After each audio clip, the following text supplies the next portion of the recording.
My brother's fiance embarrassed me at her wedding. Now it's my turn to get her back. My brother Michael was marrying his fiancée, Jessica. She was a meticulous planner with a very specific vision. The wedding colors, sage green and dusty rose, were a strict rule. Our entire family made a huge effort to comply, buying specific outfits and flying in from out of state. We were all excited to celebrate them and welcome her into our family. The effort was genuine and heartfelt. My Aunt Carol, who rarely travels, flew in from Florida. My cousins took 2 days off work to make the 8-hour drive. My mom spent a week hunting down the exact shade of dusty rose for her dress, wanting everything to be perfect for Jessica. We weren't just following rules, we were showing up with our whole hearts, ready to celebrate. The night before the wedding, Jessica loudly commented that our side of the family doesn't take things seriously, and she wasn't expecting much from us. The remark spread through our family quickly. After all the effort we'd made, we were deeply hurt and felt completely dismissed. The atmosphere at the rehearsal dinner instantly changed. The easy laughter became forced, and you could see the hurt flicker across my mom's face. People started talking in hushed tones, asking, "Did you hear what she said?" The joy deflated like a balloon, replaced by a quiet, collective sting. We spent the rest of the evening putting on a brave face. Despite the insult, my dad insisted we not cause a scene. He said we would rise above it and prove her wrong with our actions. We resolved to show up, look perfect in her required colors, and be the most supportive family imaginable. We did it for my brother, refusing to add any drama to his big day. The day of the wedding, watching Michael at the altar, my heart swelled. He looked so happy that I let the hurt from the night before fade. I thought, maybe she was just stressed. This is what matters. For a few hours during the ceremony and the toasts, I let myself believe that everything was going to be okay, and that we were truly becoming one big, happy family. After the ceremony, the photographer called for the groom's siblings. I have a crystal-clear memory of posing with my brother, sister, and Jessica. I even recall reaching over to fix my sister's corsage just before the photo was taken. It was a happy, genuine moment that seemed to seal the deal on my hopefulness. Months later, the professional photos and video were released. I clicked on the 3-minute highlight reel first. It was beautiful, but I kept waiting to see us. Finally, a blink and you miss it, 3-second clip of my parents. And that was it. Not my sister, not me, not my aunt or cousins. It was a sharp, sudden shock. Surely the photos would be different. I opened the gallery of over 800 photos. My hope dwindled with every scroll. There were dozens of photos of Jessica's family in every possible combination. I scrolled past photo 300, then 500, then 700. My initial shock turned into a cold, sinking feeling in my stomach. It wasn't an accident. It was an erasure. We weren't there. I immediately called my sister, who was on the phone with my mom. "Are you seeing this?" I asked. They were. We scrolled through the gallery together, miles apart, sharing a quiet, devastating sense of disbelief. It was a small comfort to know I wasn't going crazy, but the shared pain of being deliberately cut out of my own brother's wedding was profound.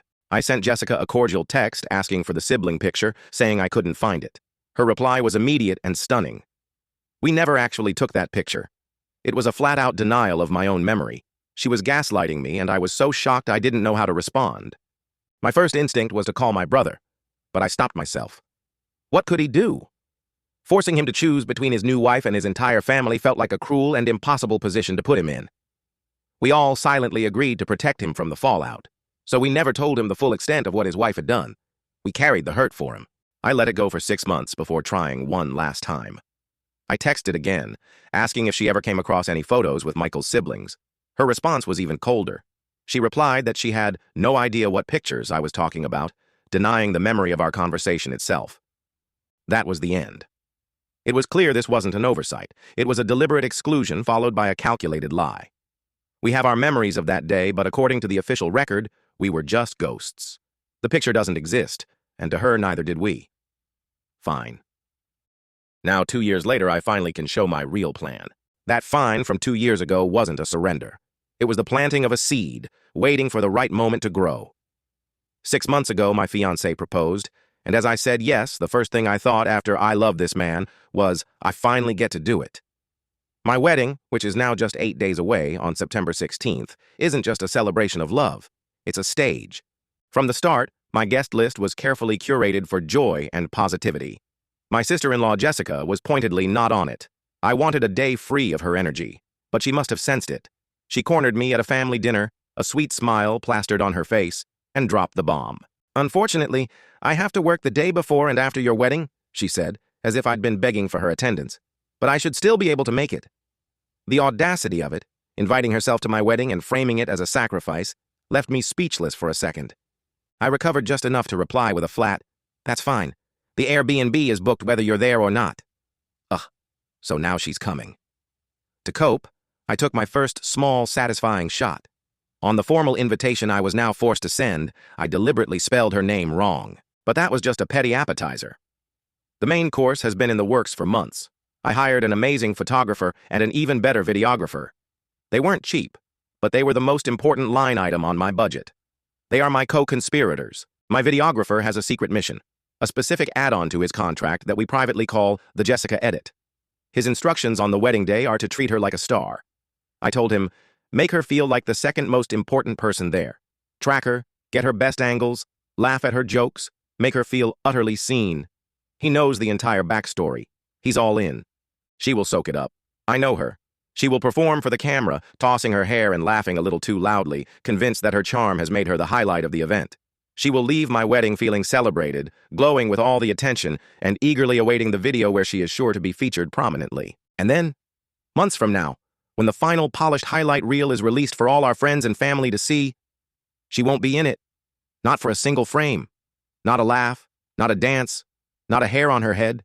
She will search for herself, just as I searched for my family. But she will find nothing. A perfect invisible mirror of her own work. I'm not asking for advice, or if this is too mean. It's not. It's a response, crafted with the same precision and lack of empathy she showed all of us. After being made to feel like ghosts and then called a liar for remembering it, this isn't cruelty. It's exactly fair. The video blackout will be my last move.